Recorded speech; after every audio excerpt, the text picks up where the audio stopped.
and welcome to If These Walls Could Talk. I'm Wendy Stuart, and I'm all by myself today. I'm sure you're all wondering where my amazing co-host Tim Moss is. He had to take care of something, so he couldn't be here today, and I miss him terribly, and I'm dancing by myself. But you know what? If all of you are watching me, then I'm not so all alone, am I? Right. So I hope everybody is having a really wonderful Wednesday. And for those of you who are tuning in today from LA, because we have a guest from there, I hope your weather has certainly warmed up. This has been so crazy lately. My girlfriend who lives in Laguna sent me a picture of her hummingbird feeder that was frozen. The hummingbirds were like not even flying around. I bet they were wearing parkas and were up in the trees somewhere. But I digress. So what a week it has been. Jesse Luttrell, who's been a guest on this show, did his amazing show at the Triad Theater to celebrate his 40th birthday. My God, 40 years. I can't believe it. And it was absolutely sensational, followed by an amazing party after at a place called Gossip. And we all had a great time. And I've been raving about Jesse's rendition of Music the Night from Phantom, because it is one of my favorite songs and he did it so incredibly beautiful. Last night we were here at PANGEA.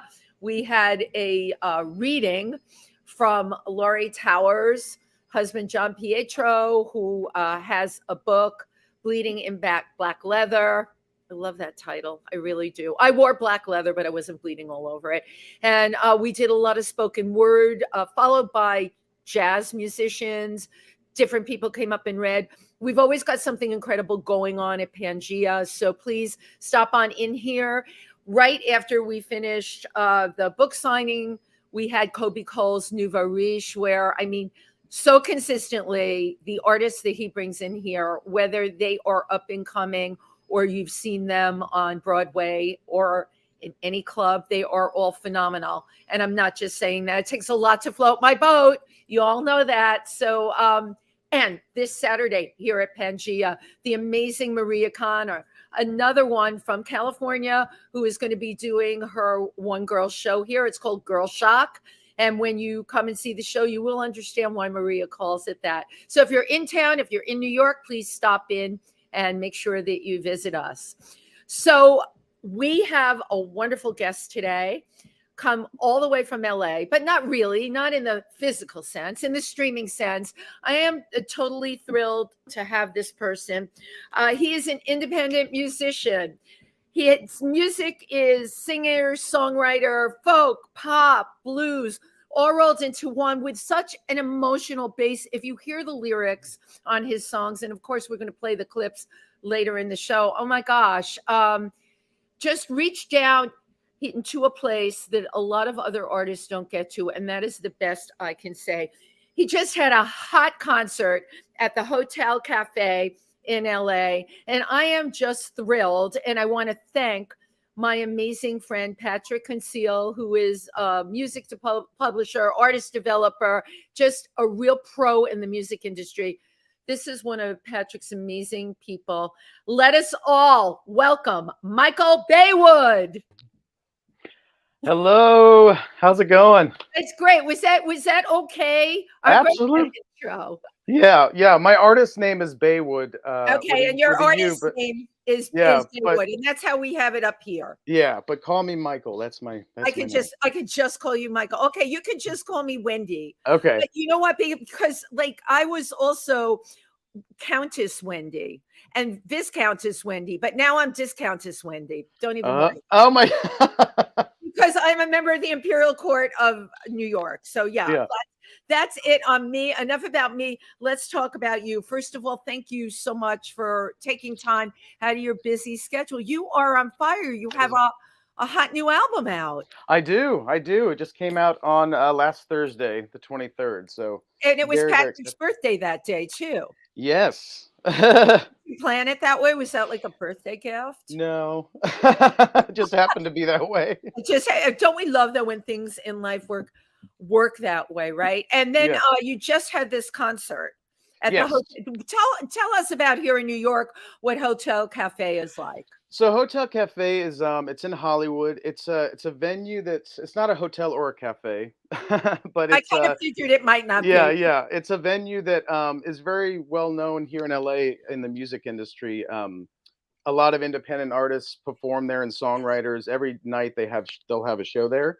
Right. And they also bring back artists who are, all sorts of artists who come back and perform there at the Hotel Cafe. So it's a really great venue. I love what they do for songwriters and artists. Right. I would imagine a place like that is very good on getting people exposed and bringing in people that can help people's careers. Absolutely. Yeah, for sure. Wow. How many now the venue, how many seats does it hold? I have reasons, It's by the way, for asking all it's this. about 300, I believe. So It's this is it's a very large It's wow. a not a huge venue, but it's pretty intimate. But they have a main stage, a larger stage, which I performed on, and then they have like a standing only stage in Wow. another room. So how did all of this happen for you, Michael? You woke up one day and decided to take all your creativity and put it out there on the world? Well, it's funny. I mean, I grew up performing on the stage in theater and musical theater, and Okay. took voice lessons and all that, and I learned the piano at a very young age. So I've Yeah, always I'd love to know people's timelines with this because obviously you're musically gifted. Then you, oh, if thank you you. started this as a kid, first of all, where did you grow up? Well, that's kind of a so I was born in Miami, Florida, and Okay, then moved around a lot as a kid because my dad was in the military. I was going to say you're an army Yeah, brat. I I'm an knew it. army. Yeah, I'm like I said to myself, that Baywood, he's an army brat. that's me. I That's mean, me. well, the moving around a lot is always a big giveaway. So, Yeah, so we moved around a lot when I was a kid and went up north to Illinois for a bit, and then I settled. Really, I spent most of my sort of formative years in Texas. wow. Yeah. Which part of So Texas are you from? Tyler, Texas. It's a small town right east of Dallas. So it's like Okay. northeast kind of Texas. So it's not that far from Dallas. You know, No, yeah. like you weren't out there with like cattle and sheep and stuff. No, no, no, Okay. no, no. I asked the question. This is something I find amazing. I have incredible people come on this show that are, major names that grew up on small farms in small places where no one knows your name, right? Yeah, And, yeah, and it always amazes me that I grew up in New York, and to me, it's like if you want to do things big, you can do them here. And if you yeah, grow up here, you have everything at your fingertips. yeah, People that come from another place, that don't have the background and they have to just launch themselves. It's a whole other ball of wax to be able to do that. yeah. Yeah. I mean, I did live in New York briefly. I went to the School for Film and Television, which is a Oh, film of acting. course I know.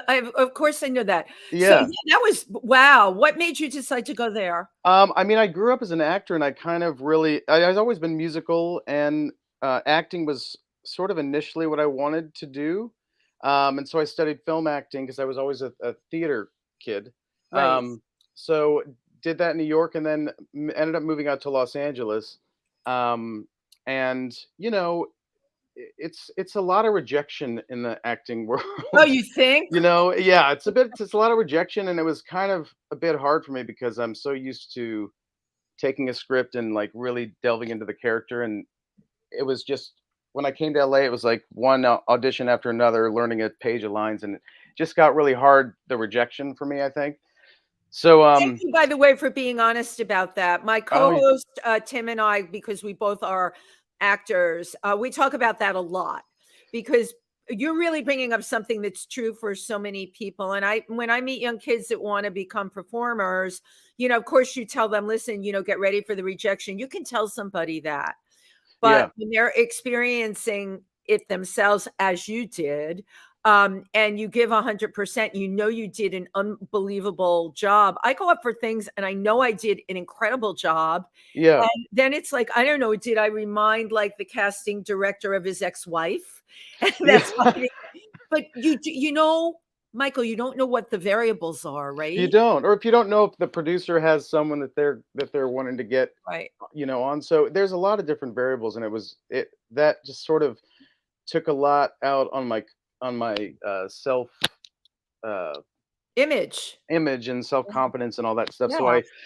I sort of stopped, and I started, I always played the piano, and so I just kind of sat down and started trying to write music and realized that I had a knack for it. So That's really amazing because prior to that, I know you're musical, but there's a difference between someone that is proficient at playing instruments and actually writing. You were able to sit down and start to write music.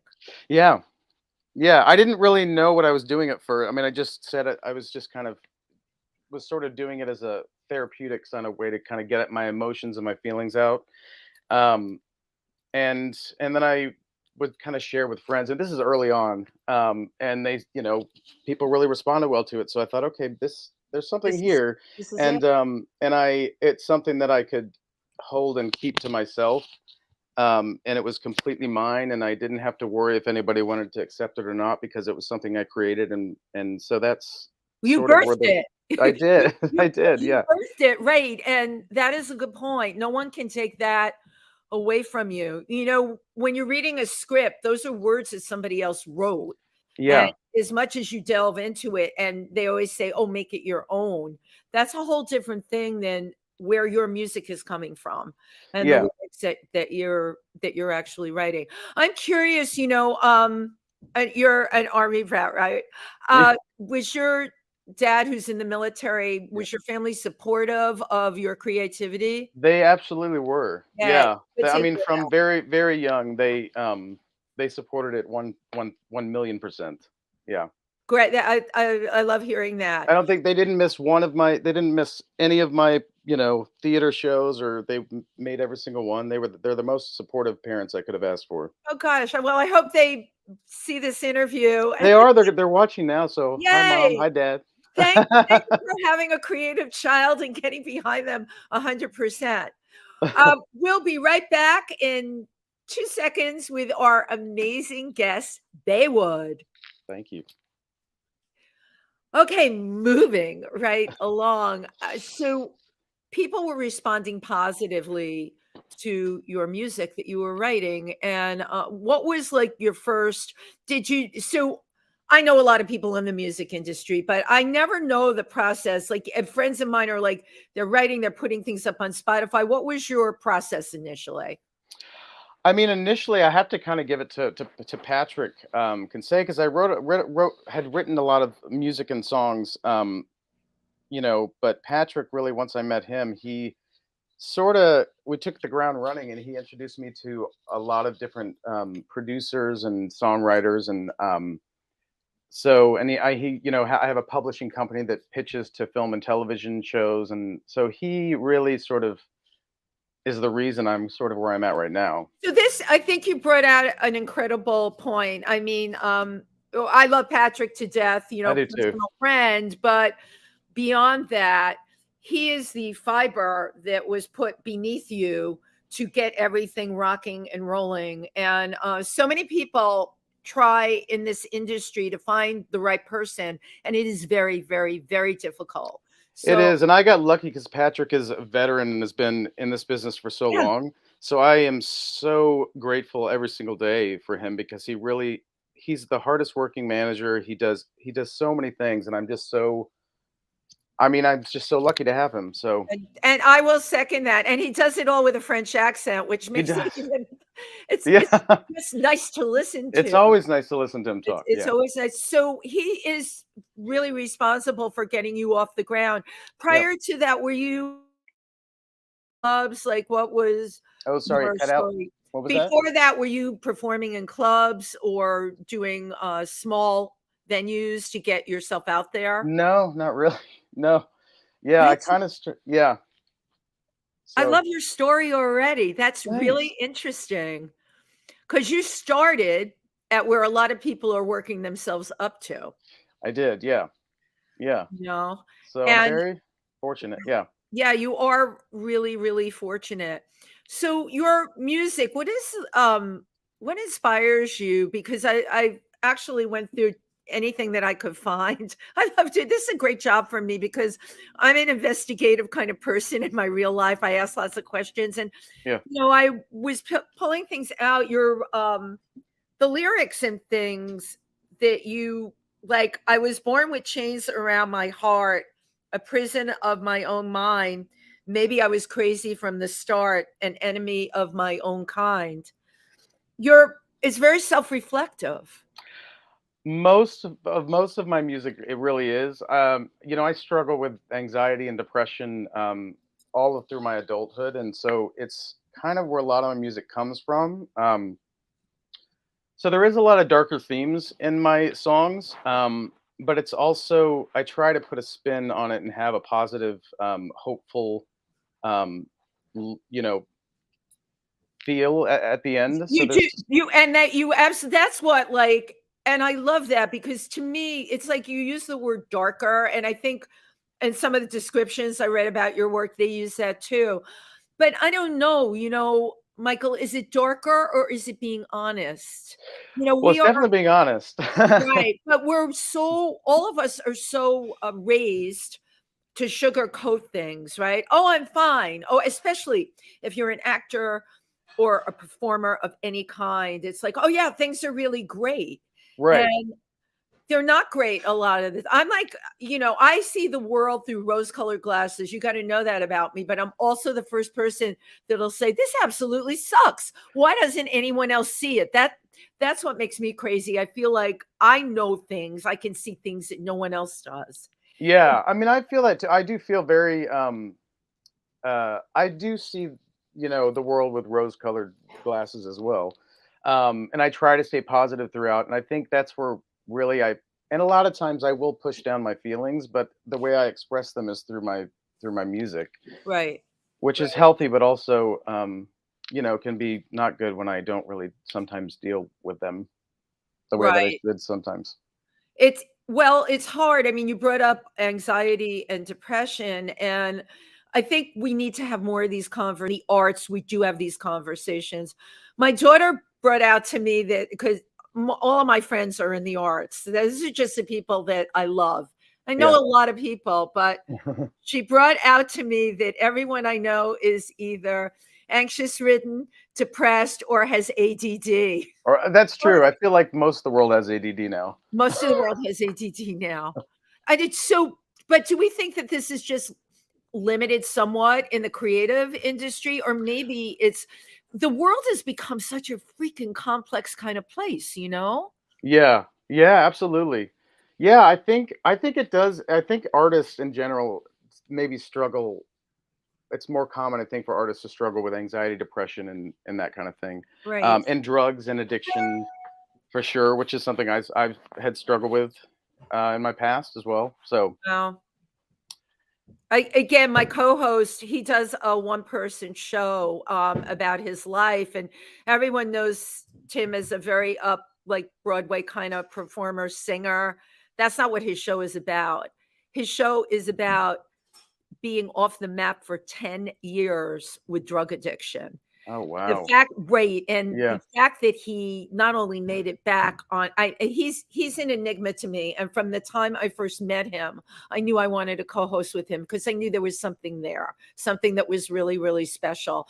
When you can call out your feelings like that, it's like you've walked the walk that other people have walked, but you're not afraid to talk the talk about it. And yeah. I think it's important to talk about it, especially for gay youth as well. A lot of people struggle with drugs. right. And I think a lot of it comes from being rejected for so long, I think, and not being accepted still to this day. There's so much of that in the world where people are bullied and treated awful. And it's easy to turn to drugs, Yeah. because you don't want to feel the pain. Right.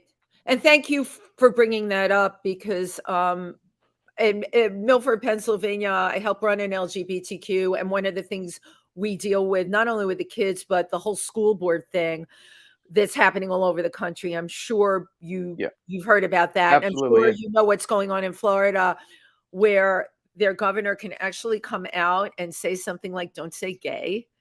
only to be Yeah. followed up by pulling Black history at I mean, I look at this, and this is why I say to you, of course, we've got anxiety and depression.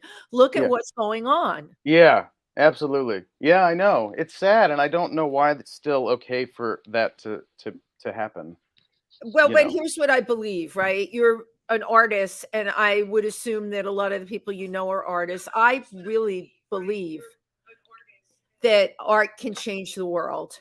I Whether agree. you're a painter or a musician or a performer, it's a definite bridge. And right now, I feel like we're all struggling for air because in our society, finance is the thing that's talking right now, right? Right. Um, a lack of empathy, all of these things, and the fact that people are not connecting with each other. You know what? It was going that way. The pandemic really put the icing on the cake. And now we have, just to add it in and keep it interesting, the advancement of AI, you know? Yeah. Yeah. Absolutely. Yeah, and social media has, like, changed everything for all Right. for that. Right. Um, Social media has changed everything. And you know, the thing about being a person in the music industry, you can say your product is a pure thing. I'll just put it to you that way. oh, thank you. It Thank you. is a Yeah. pure thing. So, everybody, we are going to be right back in 2 seconds. So, I'm here once again with Baywood. We're having a deep conversation. Y'all know I love to go deep. And when I get somebody I can be a little emo with, all, all the better. So, I wanted to ask you, Baywood, like, in terms of dealing with the nuts and bolts of the music industry, the way getting things on Spotify and all of that works, how does that affect you? I feel like everyone I talk to, the thing is you got to get yourself on Spotify and you have to have so many listeners. Can you just talk a little bit about that? That is something that can be kind of a struggle sometimes, because I mean, Patrick kind of gets all my stuff on all the music platforms and whatnot. And it's great because, you put a song out that sometimes you don't think is gonna do great, but then you get all these streams from it, and then you get your followers kinda raised, and so you have, a higher, listeners, but then sometimes it'll kinda go like this and go down, so it's a little strange with the algorithms, how Spotify and Well, that's what I was going to yeah. ask you. Like, we were just talking about AI. Let's talk about algorithms. Yeah, it happens with all artists too. I mean, all of, artists that I know that have the same struggle with it. It's kind of, I don't know why it does that, but it's very confusing sometimes. It is very, very confusing. I came up in a time where for an artist to be successful, they came out with an album and then they went on tour. And Yeah. that was just how you did it. Okay. And then of course, God, I'm dating myself with No, you're not. MTV. No, you're with not. with MTV, right? That was like the big game changer. Not only Yeah. were you performing live, going on tour, you had the video. Now we still have to have the video, but it, Yeah. it feels like there's so many more components to There everything. is, and before you could sell CDs and albums and that, now it's all streaming, Right. so it's kind of changed, it's definitely different now.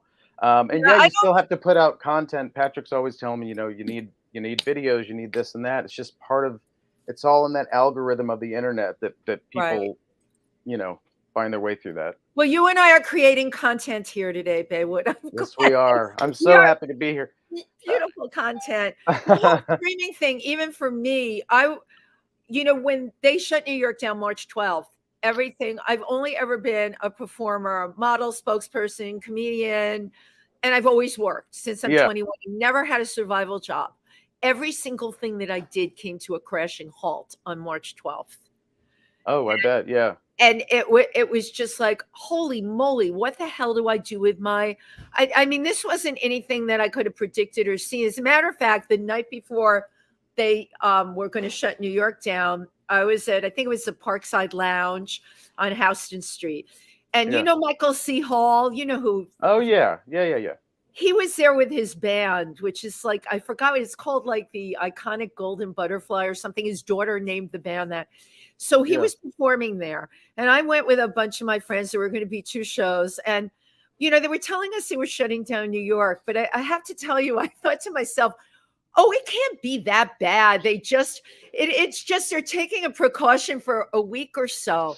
So I was there and I noticed there weren't a lot of people in the club except myself and two of my friends. And then they canceled the second show and we all had to leave. So I ran out in front, to get my photo ops with Michael C. Hall. Yeah.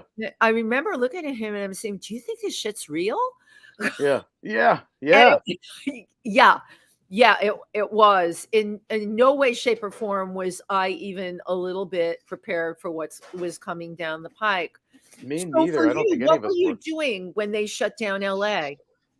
It's really crazy because when that happened, I kind of had the same as you, which I think a lot of people did. Were like, "Oh, this is going to be, this is nothing. It'll be over in a week or 2 weeks." And then when it started getting really bad and they started shutting everything down, it was like kind of a panic thing. And especially for artists, all the venues and everything were shut down, so you couldn't Right. perform. And even writing, if when I with my writing partners, we couldn't get together, so um I do have to say that the one good thing about Zoom and all Yeah, the, that's what I was going to video ask stuff, you. it did help because I actually wrote a song with two producers from the East Coast where you are, all on Zoom. We wrote this whole song, I and love then it. I ended up recording in my studio here. And I'd never met them in person. I still haven't met them in person. And You we wrote still a have, whole. wow. I still haven't met them in person, and we wrote two whole songs together. And then another one of my writing partners who lives in LA, we did a couple on Zoom, and so it was kind of weird to also because I like to be in the room whenever I'm writing. And I hear you loud and clear, but you Yeah, were forced, like, so I know so many people that created their work yeah, as you did on Zoom. People were filming plays on Zoom. I mean, yeah, it was amazing what yeah. as human beings, what you're forced to do. Did you find though for you, because you didn't have that touchy-feely thing that you have when someone's in the room with you, did you find that you had to find a different way to work? Um, not with my writing partner Rune, who is in LA. Right. I've known him forever. So for him, it was a lot That's easier. Rune But Westberg, right? yes, Rune Westberg. Hi, Rune. Yeah. Rune. Hi, Rune. Um, but yeah, so it was, I think, a little easier for us. But even us, we're like, this is so weird. We're doing all this, and if I was on the piano or he on the guitar, and you're trying to do it, there would be a delay, and so it was kind of hard with that. The other thing was just meeting these, two that I wrote with from the East Coast who I'd Yeah. never met before. So I had the kind of, you want to be in the room when you first meet someone and kind of like get their energy and their feels and whatnot. So it was a little bit hard at the very beginning, but then we just kind of got our groove and started doing it, and ended up writing some really great music. Isn't that great? So Yeah, what we've all learned as human beings, we had to really go with the flow and had to reach out of what our comfort zone was. absolutely. Yeah. Did you feel that with you too, that it was kind of I awkward and started okay, my story is really bizarre. I became a podcaster. yeah, I'm one of these people, I'm mad as hell and I'm not going to take it anymore. yeah. 12 hours after they shut New York down, I stood in my kitchen and I said to my husband, who's the videographer, Patrick knows, we make documentaries. I said to him, this is bullshit. I said, I have to come up with something. And I looked at Alan, I said, I'm going to do a cooking show. And he said, Patrick, if Patrick's watching this, he's laughing. My husband says to me, Wendy, you don't cook. I said, exactly. Funny. And I have costumes and I have this great kitchen. It's like a kitschy kitchen, like from the 1950s. Oh, I love that. Yeah. And here I am in New York. And I called the show Pandemic Cooking with Wendy. All Yeah. right. And I went and ordered all this food from Fresh Direct. They have ready-made meals that you can cook up yourself that come with instructions. Only Yeah. I didn't tell my audience that. And you know what? I themed some of it. I was like, I did one on airline food. So I had like one of those cheesy flight Airline attendant outfits. Oh, I Halloween love that. outfits, the sexy stewardess. Yeah, I did that. Oh, And I wanna see that, Wendy. I wanna see this. this Now is I on my wanna watch YouTube it. channel, Wendy Stuart TV. Yeah, But yeah.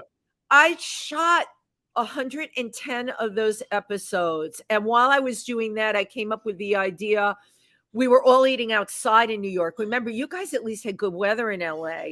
We were shut down inside in New York, and we froze outside under heat lamps eating. And I was in front of this place on the Lower East Side, which is very well known, launched a million artists from here, PANGEA. And I'm sitting here, and inside of the restaurant, of course, is dark. They had also had an issue with their gas, so whatever they could cook to bring you outside was being done on electric. This whole thing was going on here. And I was with Tym Moss. I'm like, you know what? I said, let's do a podcast. I said, we can do it from here. Every artist has walked through here, these walls. And I said, we'll call it If These Walls Could Talk. And the rest is history. I love that. I had to totally change my life. I had to totally change my life. And you know what? We're still there. I am a completely different person. And like you, I did shows on Zoom that people were like, hey, you know, we're doing a sketch comedy show, but I'm not technical. So when it was like my turn, you know, when they bring you on and it's like, fuck, my turn is in 2 minutes. Let me drink some more wine. I would keep a giant bottle of wine next to me because the only way I could do this is inebriated. Anyway. Oh my gosh. I mean, sent us like an amazing. I kind of understand that. So we're going to show your video right now. Okay. Okay. And thank you. This is great. Thank you.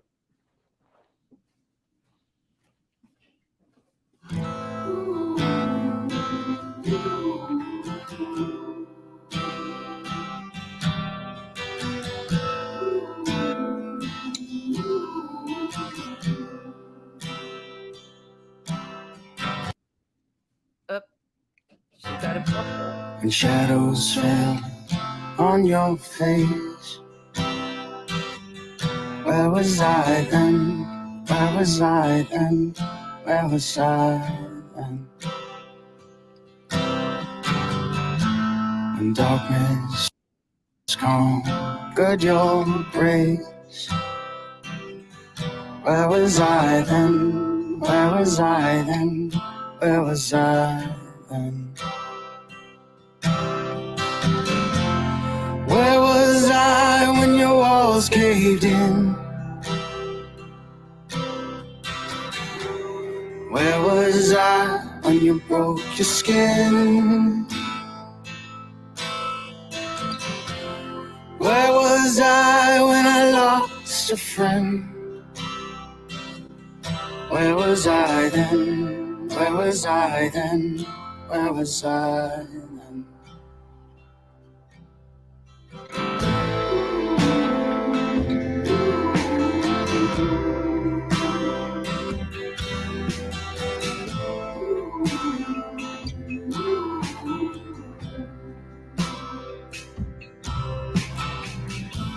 When emptiness stole your faith. Where was I then? Where was I then? Where was I then? When you had nothing left to break. Where was I then? Where was I then? Where was I then? Where was I when I missed the end? Where was I when your spirit bent?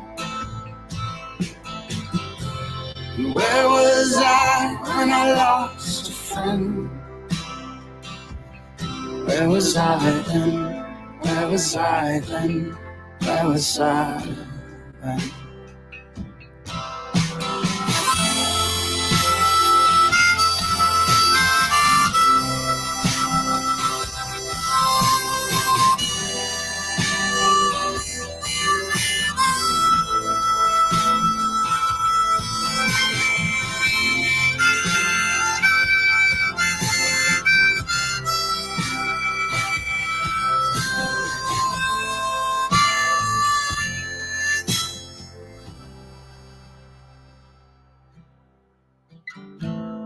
And you asked me to my face, where have you been? Where have you been? Where was I then?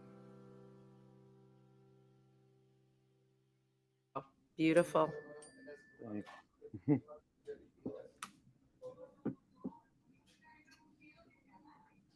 Wow.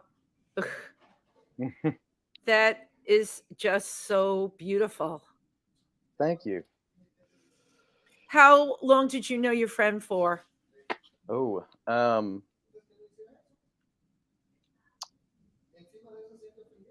over 10 years, a little over 10 years. Yeah. Yeah, she was a very close, very, very close friend of mine. I can tell from the lyrics, and dealing with things like suicide is tough. Yeah, it was very tough, and I didn't really know how to process it initially. It's kind of making me emotional now. Sorry, every time I No, it's talk. okay. People get emotional. I have tears in my eyes, and I didn't even know this woman. Oh, it's a Yeah, very it's emotional. so hard. It's a hard thing for me to talk about, but Yeah, I um, hear you. I just but want to say thank you for calling out something that many of us have had to deal with now with our friends, and certainly as time goes by, it seems to happen more and more. And it's a tough thing. So it's very sad, and so many people die every day. I think right, at the end of the video, I think I put one person every 40 seconds in the U.S. you dies of did. suicide. Yeah. Yeah, and it's something that I really feel strongly about. You know, um, and yeah, it was hard to deal with. I had a lot of regrets, not knowing if I was there enough, or just didn't see the signs enough. I knew she'd struggle with mental health issues, and um, she hit a lot of it pretty well. Um, yeah, it And was a I bit would of say, by the way, that is quite typical, because you ask yourself, why didn't I see it? Well, maybe it wasn't obvious enough. And then and this is something I've learned and I've talked about with friends when we've lost someone that way. Was it a fine line between, wanting to end their life, or did they just do this thing on the impulse, not not thinking one way or the other, because that can happen too. Either way, yeah, what you hit upon, we're the ones that are left behind. We're the ones that are left with the guilt and wanting to know what happened, and we don't have an answer for that. But you made such an incredible tribute and a beautiful video to go with it. So thank you. Yeah, I did that, produced and directed that all myself. So you I did the was whole thing. pretty. Wow. Yeah, I had an actress who was in the video, named Christelle Lorraine, who was really great. She But was so perfect for, the emotion on her face and everything. yeah, she did a fantastic job. So I really wanted to get that across in the video. So um, lucky that You I know had. what? You certainly did. So everybody, if you just tuned in, you're watching If These Wolves Could Talk with our amazing guest, Baywood.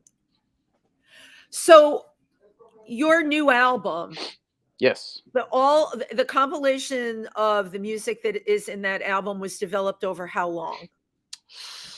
Uh, 5 years, I guess. Five years. About 5 years. I mean, so the album um has a lot of songs that I already released as singles. And so I really wanted to and then there's a couple songs in there that are new. Um, but I just wanted to put a full album out with everything, so I had a full, album, and I was careful how I selected the songs on the album. There was some that I wanted to put on there, but it just didn't fit. So Right. I would imagine that yeah, everything has got to work together. yeah, and I really wanted to have, the first song is a new song called "Way Back Home," and that song is was really inspired by my loved ones, and trying to, when we go through things, try to get back to a place of peace and happiness. And so it's a very song about kind of feeling lost, and then the "Back to Life" is a song sort of about getting yourself back to life. And so I wanted to create, a flow with the album, not only lyrically but also sonically as well. So no, yeah, I know Yeah. there's a lot of elements that go into an album like that. But you chose the song Back to Life for the name for the album. Yes. What was about those words that I think because, like I said before, I struggle with anxiety and depression, and anyone who struggles with that, especially depression, you often feel like one of the lines is, "I feel like a dead man walking," yeah, and it is like that. You feel like you're not fully alive. You're just kind of going through the motions, and sometimes right. not even going through the motions. You're just in bed, not feeling great. So but the positive in that song is about bring me back. I need to be back. It's time for me to come back Right. and so yeah, so that's why, and I thought that's why I chose the name for the album, because I think a lot of the music is sort of a story of kind of getting back yourself back to life. Well, from everything that I read about you and about it and about the time that you released it, for me, this is what spoke to me that for many of us, this last almost 3 years at this point, I can't believe I'm saying that. It's Oh, I like where know. where are we? Like, are we coping? Are we doing okay?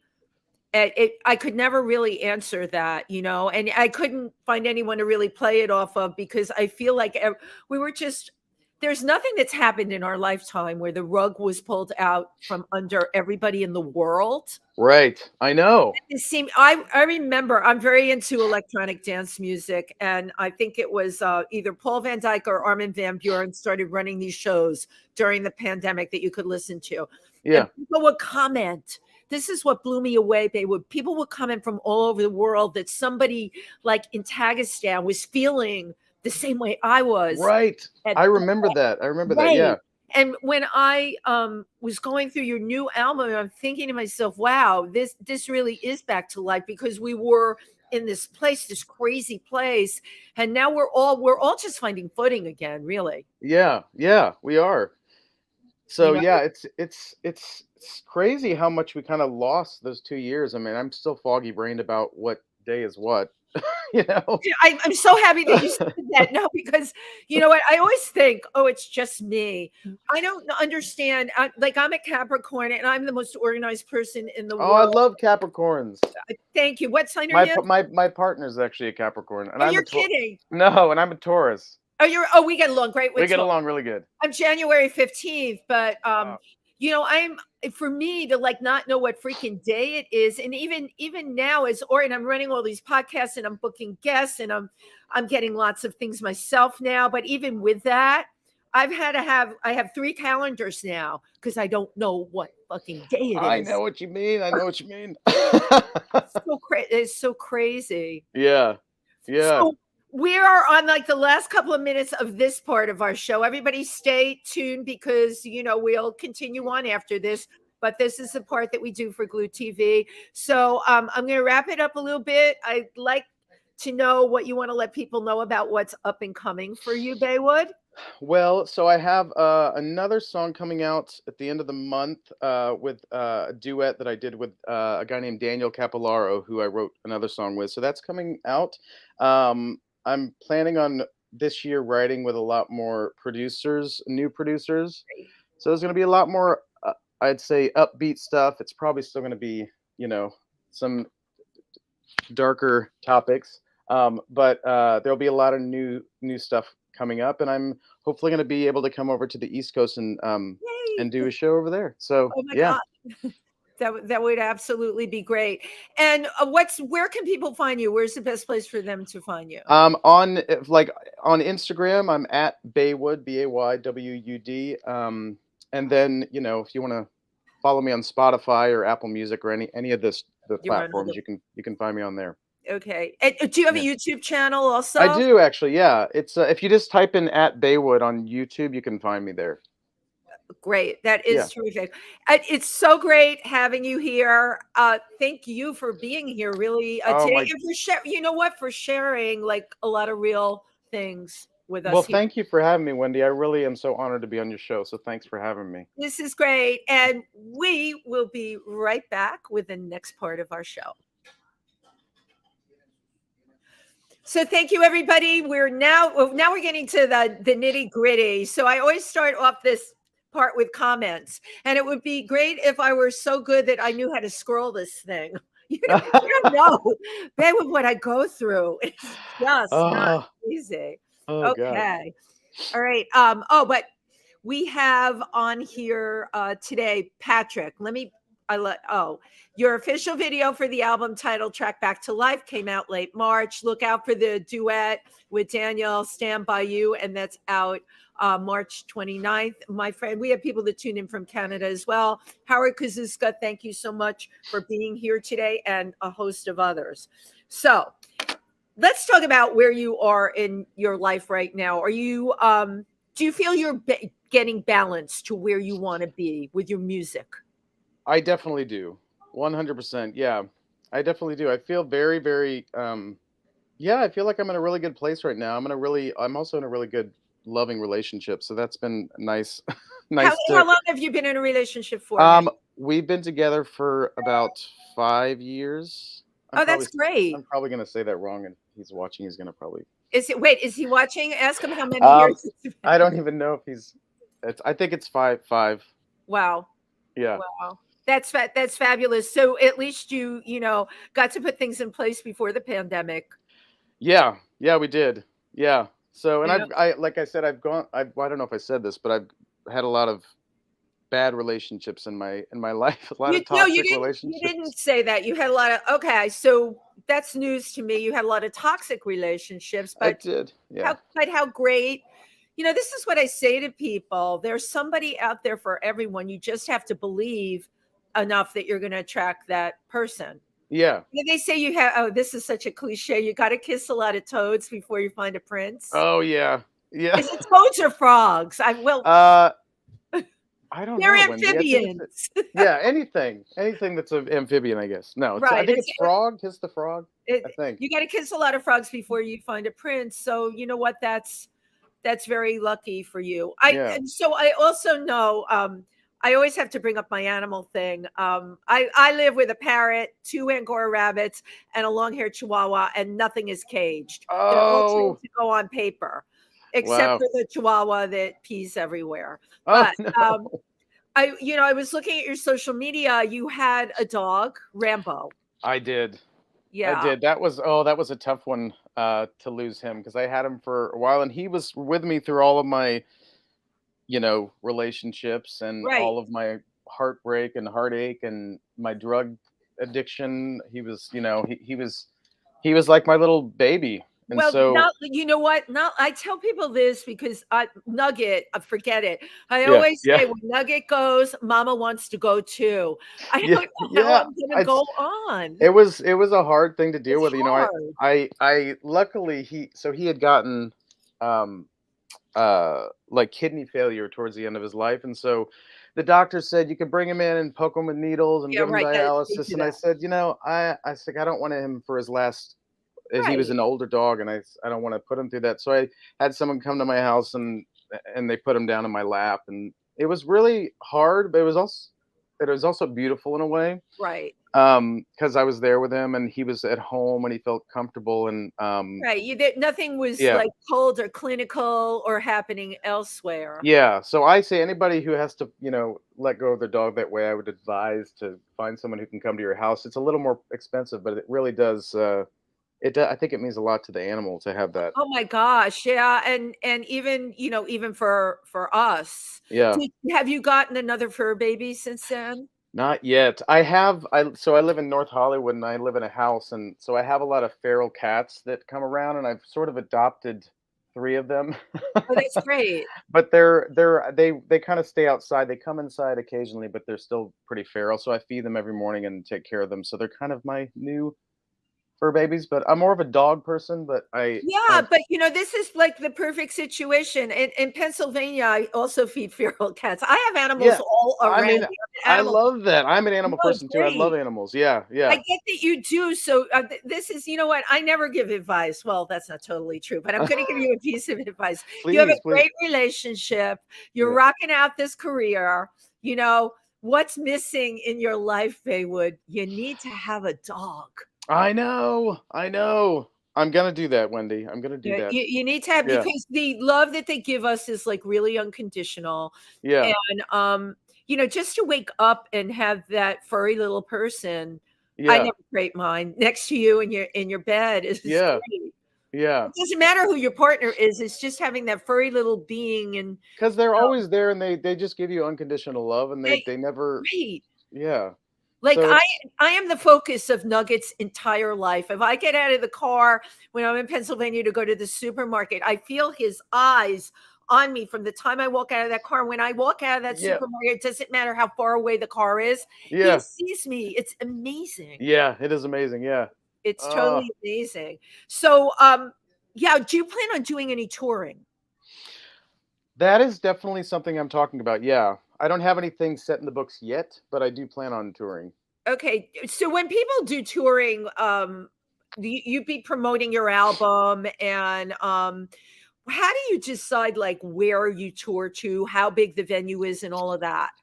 I mean, I think a lot of it is also finding out where most of the people who follow and listen to my music is to go kind of to those places. But yeah, I think I rely on probably Patrick for some of that. um, Patrick so right now is singing that song Lean I on know. Me. Yeah, yeah, yeah, yeah, yeah, yeah. I rely on him for a lot of things. So, but yeah, so yeah, I don't, yeah, we'll see how things go and when that can actually, when we can get that going. Yeah, there well, you know what? It's all in front of you. Now you said you also you have music publishing or where you'll be working with films. Yeah, so I belong to a publishing company who they basically pitch the music to film and television and commercials, and Oh, so great. so that's nice if you get on something if you get on the show. Yeah. Yeah, Yeah, oh, that I mean, that is incredibly lucrative. I've had Randy Edelman, who yeah, has scored some of our biggest movies. He's been on this show, and when he comes to New York, as a matter of fact, I'm seeing him like the week after next. I'll go see his live performance. But he has scored so many movies, and his career primarily has been, doing that, and yeah, it's incredible. yeah, yeah, So that you have so many pathways open to you, which is really quite wonderful. yeah. I feel like There's it's gonna be a good year. I feel like it's gonna yeah, be a good year. yeah, Yeah. right. You have, as we say, a lot of pots on the fire. 10 years ago, did you envision any of this for yourself? Like I'm putting your timeline together, and I get you were in a totally different place. Yeah, I definitely did not. I definitely did not. It's really wonderful to watch it all come together for people.